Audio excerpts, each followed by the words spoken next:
আপনি একটা জায়গার নাম বলেন তো। আমি একটু প্লিজ প্লিজ আমি আমি আপনি যেখানে অভিযোগটা পেয়েছেন কোন পরিবহন নিয়েছে, কোন কাউন্টার থেকে নিয়েছে আমাকে একটু জানান। আমি খুবই খুশি হব। আমি তখনই বলবো যে না, সাংবাদিকতা রাইট ট্র্যাকে চলছে। বাস কাউন্টারগুলিতে নির্ধারিত ভাড়া টানানো আছে এবং তারা নির্ধারিত ভাড়ায় নিচ্ছে।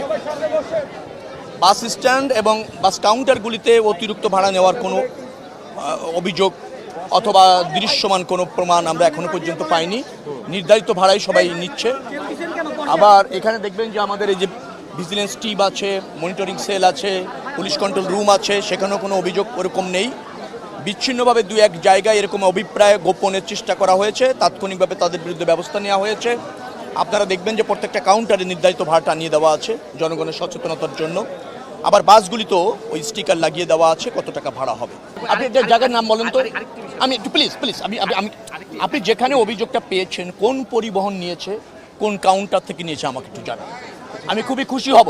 আমি তখনই বলবো যে না, সাংবাদিকতা রাইট ট্র্যাকে চলছে। আপনারা যেমন কষ্ট করছেন আমরাও কষ্ট করছি। আমাদের উদ্দেশ্য একটাই, মানুষ যাতে নির্ধারিত ভাড়ায় যেতে পারে, সেজন্য ভোগান্তির শিকার না হয়। আমাদের কিছু সীমাবদ্ধতা আছে, এটা অস্বীকার করা যাবে না। যাত্রীর তুলনায় পরিবহন কম, 3 দিনের মধ্যে 1.5 কোটির উপরে লোক ঢাকা ছাড়তে চায়। অনেকে আছে আগে অ্যাডভান্স টিকিট করেনি, সে এভাবে অভ্যস্ত না। কালকে ছুটি হয়েছে, কালকেই সে লাগেজ নিয়ে বাচ্চা নিয়ে ছুটেছে যে কোনো একটা গাড়িতে উঠেই যাব, 100 টাকা বেশি হলেও দেবো, অসুবিধা নেই, কিন্তু আগে তো সে টিকিট কাটেনি। এরকম সীমাবদ্ধতা আমাদের আছে। আমাদের যাত্রীদের হ্যাবিটও এরকম যে সে বাস স্টপেজে এসে অনেক সময় গাড়িতে উঠতে চায় না, টিকিট কাটতে চায় না, চলন্ত পথেই সে উঠতে চায়। বাসা থেকে বেরিয়ে গিয়েছে, মেইন রাস্তায় সে দাঁড়িয়েছে, শত শত যাত্রী, হাজার হাজার যাত্রী, যে গাড়িতে একটু ফাঁকা পাচ্ছে উঠতে চাচ্ছে। সুপারভাইজার অনেক সময় 100 টাকা বেশি নেওয়ার চেষ্টা করে, কিন্তু যাত্রী যখন সচেতন হচ্ছে, অভিযোগ করছে, আমরা ব্যবস্থা নিচ্ছি। ভিটামিন ই ও সি সিরাম 8টি প্রাকৃতিক অয়েল সমৃদ্ধ লিলি সিরাম অয়েল, যা চুল পড়া কমায় মাত্র 30 দিনে। আপনি আমাকে খালি বলেন অমক পরিবহনের অমক কাউন্টার সে 300 থেকে 400 টাকা বেশি নিয়েছে। প্রয়োজনে আপনারা এই ক্যামেরাটা ছেড়ে যাত্রী বেশি একটু যান, গিয়ে যে চেয়েছে তাকে তার কাছে অবস্থান করেন। আমাদের এখানে যে সমস্ত আপনার টিম আছে, কন্ট্রোল রুম আছে, একটা ফোন দেন। আমাদের সেন্ট্রাল কন্ট্রোল রুমে 10টা মোবাইল নাম্বার দেওয়া আছে, সেন্ড দেন। আপনি হটলাইন আছে, মোবাইল মানে মেসেজ করেন অথবা কল দেন, আর আমরা তো আছি। জানলে ব্যবস্থা নেওয়া যাবে। আড়ালে আবডালে দুর্বৃত্ত আছে, আমি অস্বীকার করি না, তারা চেষ্টা করবে, এটাও অনেক সময় ঘটে, কিন্তু প্রশ্রয় নাই। আমরা চেষ্টা করছি সর্বাত্মকভাবে আপনাদের সহজ। আমরা স্থানীয় সরকার মন্ত্রণালয়ের সাথে আন্তঃমন্ত্রণালয় মিটিংয়ে বলা হয়েছিল যে স্থানীয় সরকার মন্ত্রণালয় গরুরহাট ইজারা দেবে মহাসড়কের বা বড় সড়কের কাছে না, সেটা আঞ্চলিক মহাসড়ক হোক, জাতীয় মহাসড়ক হোক অথবা জেলা মহাসড়ক হোক।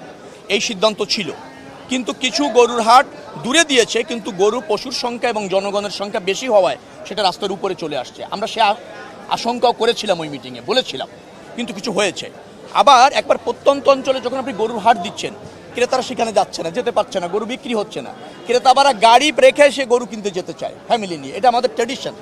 তো আপনি প্রত্যন্ত একেবারে অঞ্চলের মধ্যে যদি ঢুকিয়ে দেন, দেখবেন যে গরুর কুরবানির পশুগুলি বিক্রি হচ্ছে না। আপনাকে মনে হবে যখন আপনি রাস্তায় চলছেন তখন মনে হচ্ছে রাস্তাটা স্মুথ থাকা দরকার। আপনি যখন আবার গরু কিনতে যাচ্ছেন তখন মনে হচ্ছে গরুর হাটটা রাস্তার পাশে হলে ভালো হয়, তাহলে আমার এই কাদা পেরিয়ে চিকুন রাস্তা দিয়ে আমার যাওয়া লাগতো না। আলটিমেটলি ঈদ একটা ফেস্টিভ্যাল, আমাদের ঈদ যাত্রাটা নিরাপদ করতে হবে, পশু বিক্রিটাও ত্বরান্বিত করতে হবে, কুরবানির পশুটা ক্রেতাদের কাছে সহজে কিনতে পারে বা পৌঁছাতে পারে, এই ব্যবস্থাটাও করতে হবে। যার জন্য এই 4-5টা জিনিস যখন আমরা সমন্বয় করতে যাচ্ছি তখন কিছু কিছু জায়গায় ব্যর্থ হচ্ছে। তো আলটিমেটলি এই 4-5টা দিন সব সেক্টরকে প্রাধান্য দিয়ে তার কোনো সেক্টর যাতে ক্ষতিগ্রস্ত না হয় এইটাকে দিয়ে আমরা সমন্বয় করছি, যার জন্য একটু কষ্ট হবেই। না, ঘাটতির চেয়ে আমি বলবো সীমাবদ্ধতা আছে।